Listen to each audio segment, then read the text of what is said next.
back to my corner of the internet. I am Shannon, and today I'm going to be sharing a book tag with you guys. Today, I knew I wanted to film. I wasn't quite done with the book that I'm reading, The Lost Apothecary, and I thought that's the perfect kind of day to sit and film a book tag. So I searched around the internet, found one I hadn't seen. I don't think any of my booktube friends here on YouTube do. So if you're watching this, I hope you do it too, because I'd love to hear your answers. And yeah, so it's called the Moody Book Tag, and it was created by a channel called Slanted Spines, and I will of course link her video down below. I enjoyed hearing her answers, and maybe you would too. So we'll just get on into it now. Question number 1, do you consider yourself a mood reader?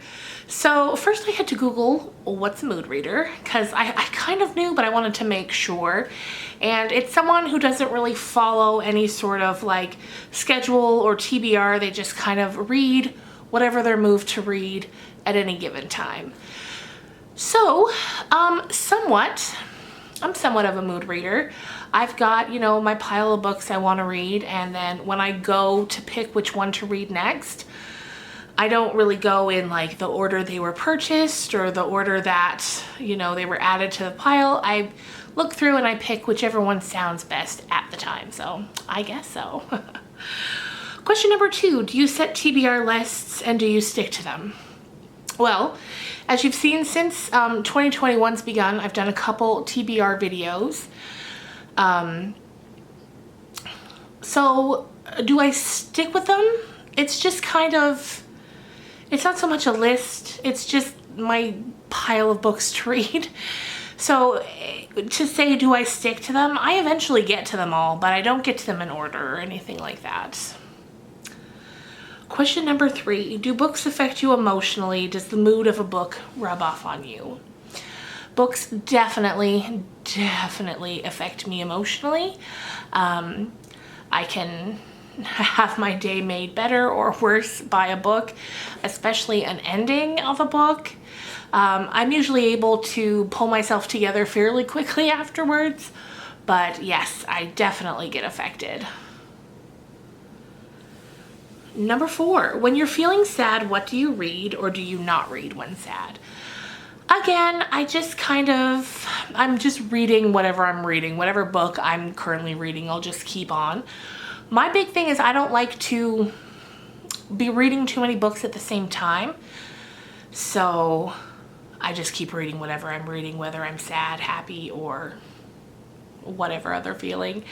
Mostly what it comes down to for me is, am I going to read or not, based on how I'm feeling. So maybe if I'm feeling sad, I won't want to read if it's like a funny book. Because sometimes when you're just down, you don't want to be reading something funny when you're sad.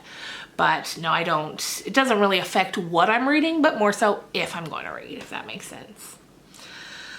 Number 5, most often, do you use reading to escape, to learn, or to critically reflect?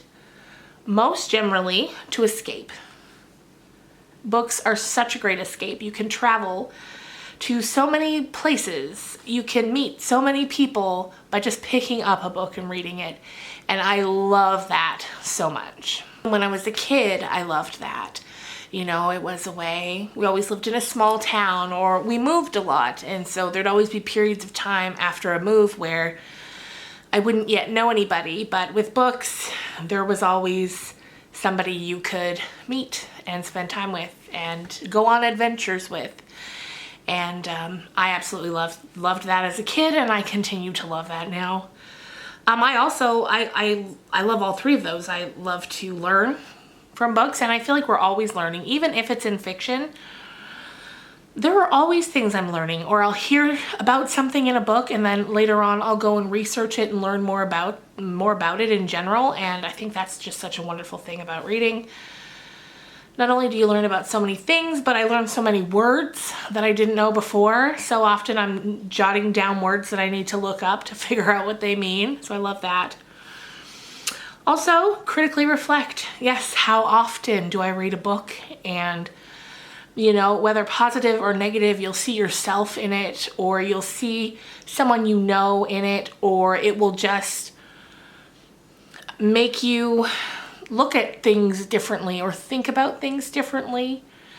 It's also a great way to walk in other people's shoes, people whose lives you don't understand. When you read a book, when you read a story that, you know, someone so different from you has written, you get to walk in those characters' shoes and experience life in a different way. And that is such an incredible gift. I love that so much. Number 6, what is a book that made you laugh out loud? Stuart McLean books. Pick one. Any single Stuart McLean book has made me laugh out loud. He's so funny and he's so poignant and he's so smart, and I just love him, love him, love him. As you guys know, if you've been around here for a while, you've certainly heard me talking about Stuart McLean. Also, I really love Emma Bombeck and her books. I love those sort of slice of life comedy books where these writers take everyday situations and scenarios that we've all been in, whether that's as parents or as kids or as just adults, and the humor comes from the relatability.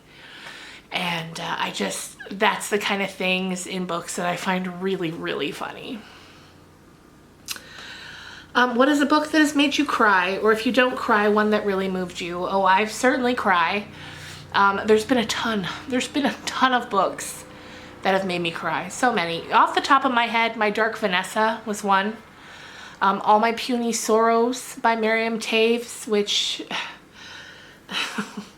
if you've been around my channel for a while, you've heard me talk about. I love that book. I love that book. It's so deeply in my soul. I love that book.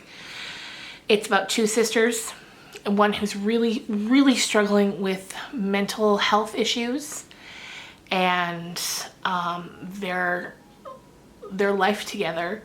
The one sister trying desperately to save the sister she loves so much. And then, you know, that sister struggling so deeply.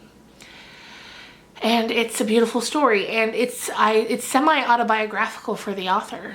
And the fact that it is really sticks with me every time I think about it or pick it up to read it. Another one is The Best Kind of People by Zoe Whittall.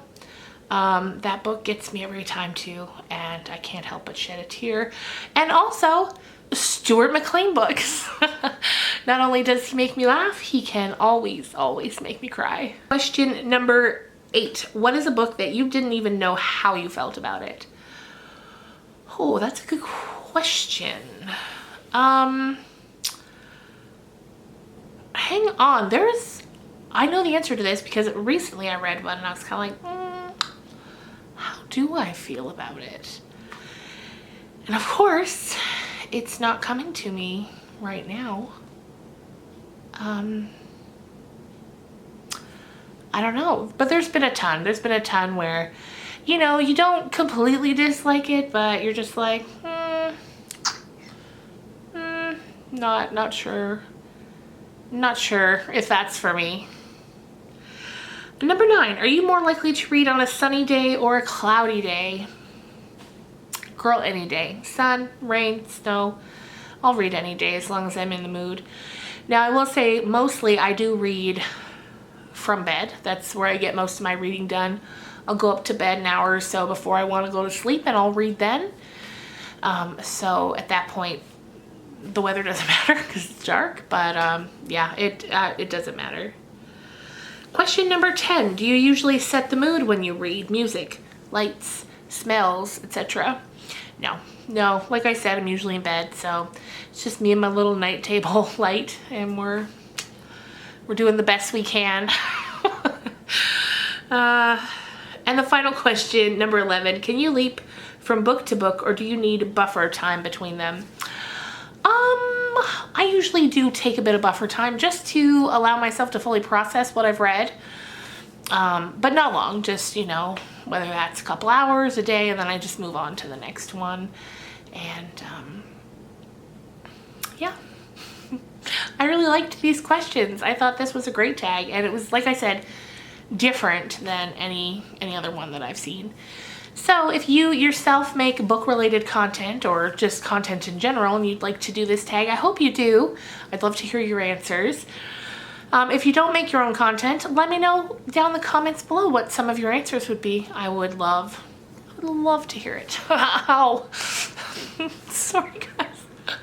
The other day I pulled a muscle in my back and it's at a really weird spot, whereas like most of the time I can move and it's fine, but every so often I'll touch that muscle and it makes me noises come out that I did not mean to make. So I'm gonna have some editing to do to get some of the more unsightly noises out of this video. Anyway, I hope you had a great week. We've got a lot of content coming up in this upcoming week. I'm gonna have a spooky book talk on some haunted libraries. Thanks to Kim for that amazing suggestion. We've got a book talk coming up. I'm probably gonna have a couple more chapters of Pride and Prejudice and a vlog as well. So that's 4 more videos this week. I hope you enjoy them. I will see you guys again real soon, maybe tomorrow. Bye guys.